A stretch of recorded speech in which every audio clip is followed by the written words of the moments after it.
अस्सलाम नाजरीन, आप देख रहे हैं दावत इस्लामी चैनल और मैं आपका होस्ट उबैदुल्लाह। आज हमारा जो सेशन है वो रमज़ान के हवाले से है और नाजरीन को आगाही देनी हमने इस्लामिक क्वेश्चन और उनके आंसर होंगे।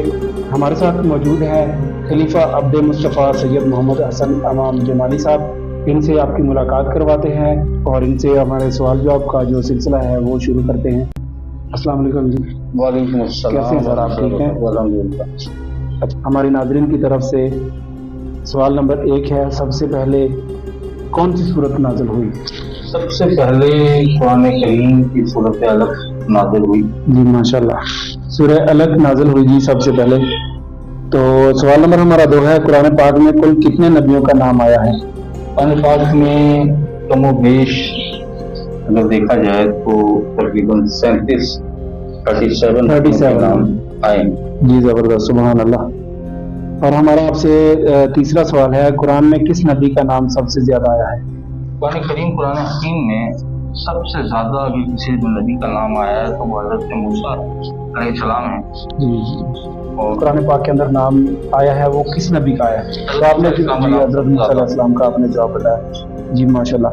और हमारा चौथा आपसे सवाल है कि कुरान पाक में लफ्ज अल्लाह कितनी बार आया है? कमोबेश 2697 मरतबा, 2697 कमोबेश। कमोबेश। हमारा आपसे एक और सवाल है, कुरान पाक का मौजू क्या है? कुरान पाक का मौजू क्या है? जी देखिए, कुरान पाक जो नाजिल हुई है ना वो इंसानों के ऊपर नाजिल हुई। जी कुरान पाक जो नाजिल हुई वो इंसानों के लिए नाजिल हुई और इंसानों की रहनुमाई के लिए नाजिल हुई। सही। तो इसका मौजू भी बिल्कुल साफ है, इंसान इसका मौजू है। जी ठीक ठीक, जबरदस्त। और अच्छा, खवातीन में कुरान पाक की सबसे पहली हाफिजा कौन थी? हज़रत हिफ्सा बिन्ते उमर रज़ियल्लाहु अन्हा सबसे पहले जी खवातीन में जी सही। आपको गुलाम।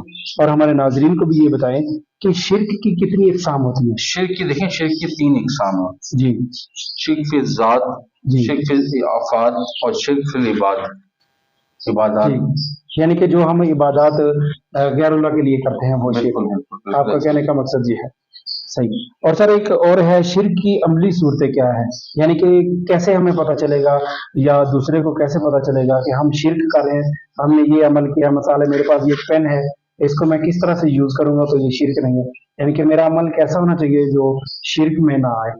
शिर्क की कितनी देखिए, शिर्क जो है ना, शिर्क अल्लाह की जात और सिफात के साथ किसी को शरीक ठहराना। जी सबसे पहले तो शिर्क ये समझ लें कि ये शिर्क है, सही है। अल्लाह की जात और सिफात के साथ किसी को शरीक ठहरा देना, ये शिर्क है। शिर्क है। अब अल्लाह सिफात में और जात में तन तन्हा है, ला इलाहा इल्लल्लाह, जी जी, और वही इबादत के लायक है। बेशक। अब अगर कोई चांद की इबादत कर रहा है या बुत परस्ती कर रहा है या आग की पूजा कर रहा है या किसी अपने तौर पर किसी को उसने भगवान बनाया हुआ है या फरिश्तों की कर रहा है, शिर्क है। तो ये शिर्क। एक सवाल और है, कौन सा कलमा इंसान को कुफर और शिर्क के अंधेरों से निकाल देता है? कलमा शहादत, दूसरा कलमा जो है वो ठीक है, बंदे को कुफर से निकाल देता है। यानी कि जो भी बंदा मुसलमान होता है वो कलमा दूसरा कलमा शहादत पढ़ता है, दूसरा कलमा। ठीक है जी नाज़रीन, आज हमारा जो आज का सेशन है वो यहीं पे इख्तिताम होता है क्योंकि रात काफ़ी होगी और सुबह के लिए कारी साहब ने भी सैरी के लिए जाना है और हमने भी। तो ये थे खलीफा अब्दे मुस्तफ़ा सैयद मोहम्मद हसन अमाम जमाली साहब, जिनके ख्यालात आपने सुने, दोस्तों के साथ शेयर कीजिएगा। मिलते हैं अगली वीडियो के साथ, तब तक अल्लाह हाफिज़।